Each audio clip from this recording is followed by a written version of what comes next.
When I talk about different dimensions or parallel universes, what do I mean?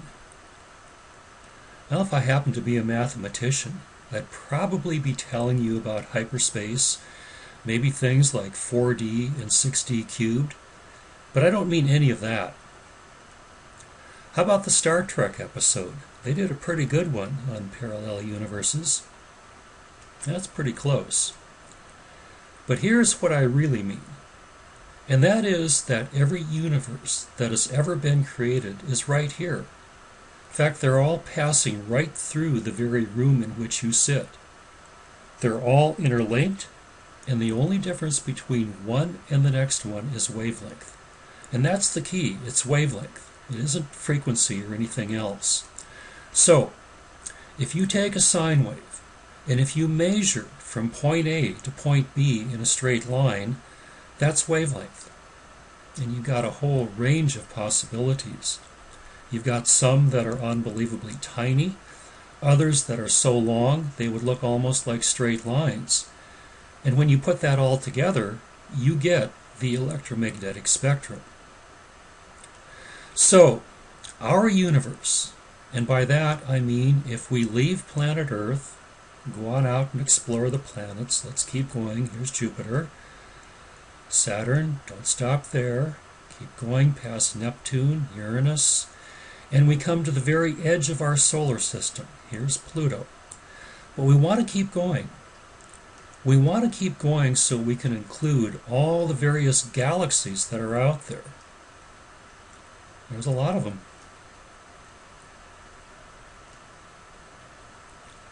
But we don't stop there.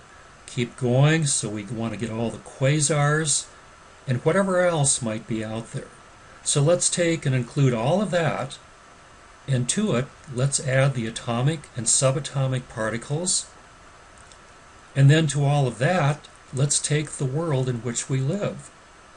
Whether you live in Australia, New York City, maybe in the San Francisco Bay Area, or wherever you might happen to live. Putting it all together here, this is all one universe, and it has a wavelength of 7.23 centimeters. So, okay, well, what does that mean? In quantum physics, every object can be seen either as particles or as vibration, which is wavelength. And furthermore, every piece of matter has its own sine wave signature. So if you were to take all of the objects in our universe and average them out, you would find it is 7.23 centimeters.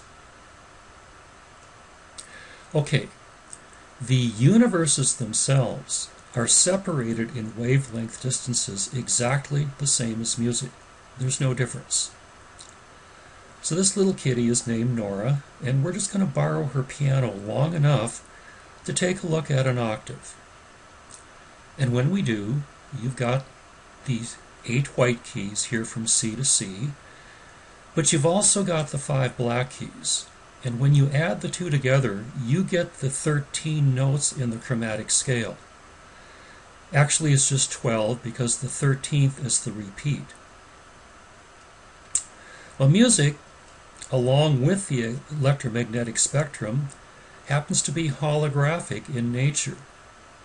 What that means then is that in between any of the 12 notes in the scale, you've got a smaller version of the entire scale. And the same is true with regard to the different dimensional worlds. So let's look at that now. You've got the 12 major dimensions, and you've got in between each of the major dimensions 12 overtones. The thing about these overtones is, though, that every single one of them is a universe just as vast as this one. So, the 12 times 12 gives you 144 different dimensional worlds. Let's go back and visit Nora's piano again for just a moment and explore the obvious. That being that clearly there's more than one octave. They just keep repeating themselves in each direction. Well, the same is true here. So, the 13th dimension, well, that happens to be the first dimension in the new octave, the next octave, and it keeps repeating themselves a number of times in each direction. Is it infinite? Well, not quite, but it hardly matters. You probably have to live a few billion years in order to have enough time to count them all. To keep it simple, it's really similar in a lot of ways to your TV set. So you turn on your TV and a certain image, a certain picture appears on your screen. If you change the channel, what you've done is change the wavelength transmission and a different picture will appear on your screen. So it's like that. But to that, we need to add a 90-degree rotation. So, if you knew how to change your conscious wavelength, and then in combination with that, make that 90-degree turn, you'd be gone. You literally would disappear from this world, and you'd reappear in whatever dimensional world that you have tuned to, and you'd be just as real there as you are here. And by the way, you do know how. The pathway is already recorded in your DNA. So really, it's just more of a remembering process rather than a learning process. And at the appropriate moment, you will remember. Okay, you're looking at a black screen here. That's intentional, because I want to illustrate the fact that in between each of these dimensional worlds, there's void. And the kind of voidness that we can relate to would be total black, no light whatsoever, no directions, no nothing, just a total sensory deprivation experience. And then separating the octaves, you have a much thicker, or a great wall, if you will, of voidness. These guys are the Ascended Masters, maybe 7,000 or 8,000 of them, and most of them are hanging out on a much higher level of the Earth's consciousness, way up on the higher overtones of the sixth dimension, which tells us that there's a whole lot more going on here to planet Earth than meets the eye. There's other worlds, and again, they're all right here.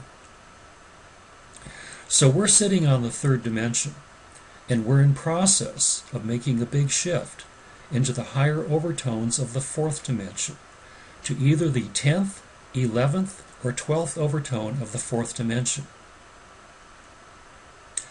All of this is contained in much more detail in my book, and it's in even more detail yet in my Flower of Life workshops. So if you'd like more information, you can go to my website, bobfrizzell.com.